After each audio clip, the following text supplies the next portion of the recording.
Hello, my name is Laura Hess, and today I'm going to be talking to you about the book Evicted and the issue of eviction and homelessness in the United States. So I chose to discuss the stigma around eviction and around homelessness, focusing on the guided discussion question that is as follows.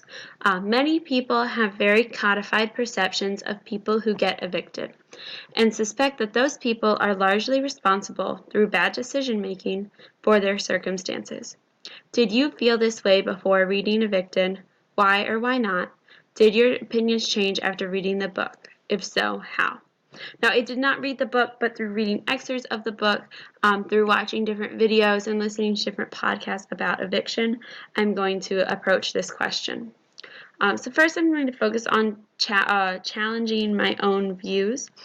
So I remember as a small child walking through cities with my first exposure to homeless people, seeing them on the streets, and not really understanding why someone would be homeless, what circumstances someone would go through that they would end up being homeless.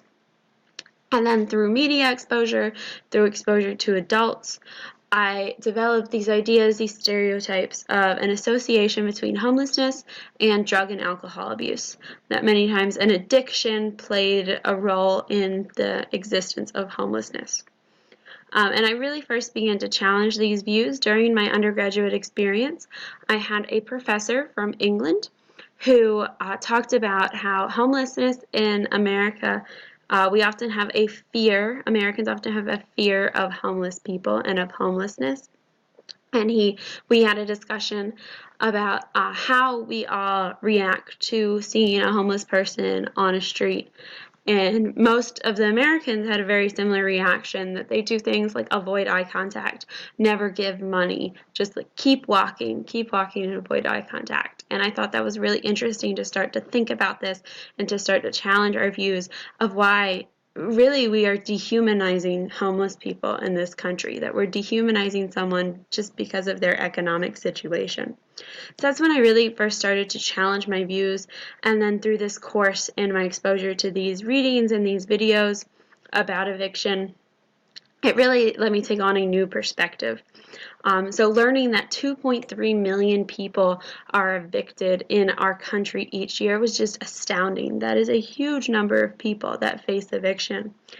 And really through the video, The Line, looking at how economic hardship can hit any type of person for a variety of reasons.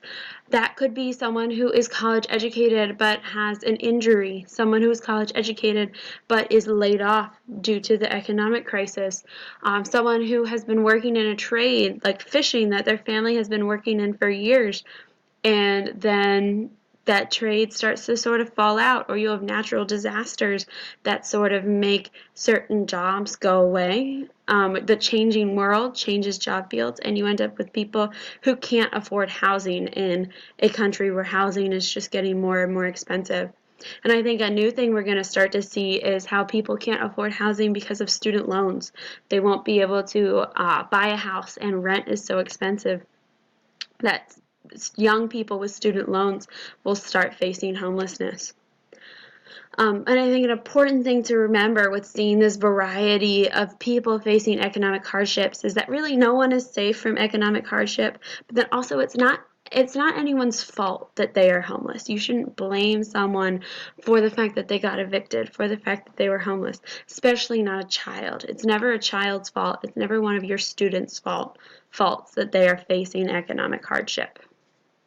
Now, one thing I came across through my reading about the stigma around homelessness was a New York Times article focusing on fights and protests against homeless shelters in 3 different New York neighborhoods in Queens, Brooklyn, and Manhattan.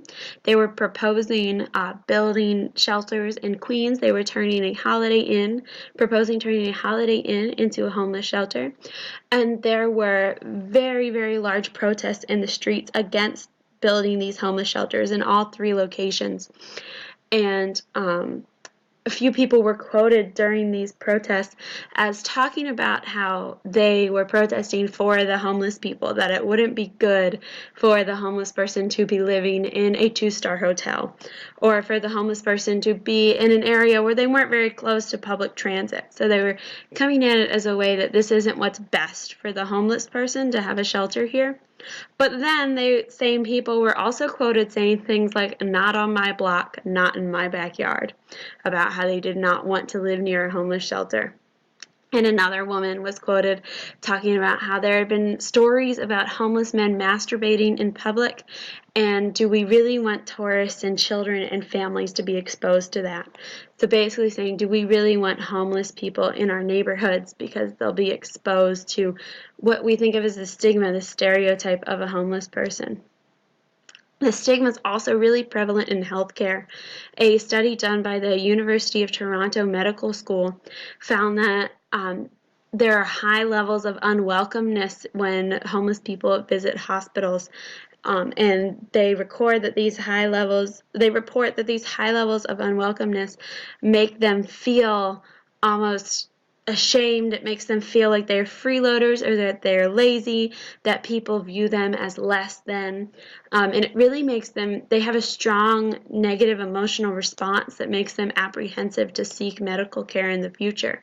So it causes these people to avoid medical facilities at all costs, which eventually will drive up healthcare costs because now this subset of the population is not getting any preventative medicine, they're not getting any vaccinations, and then they may be self-medicating some problems, like maybe self-medicating pain with drugs that they can find on the streets, things like that. So you end up with people who aren't having preventative medicine and maybe medicating with harmful substances that could increase medical costs in the future.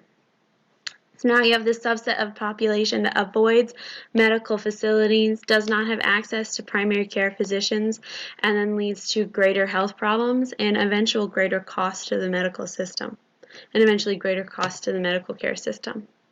Now, what can we as teachers do?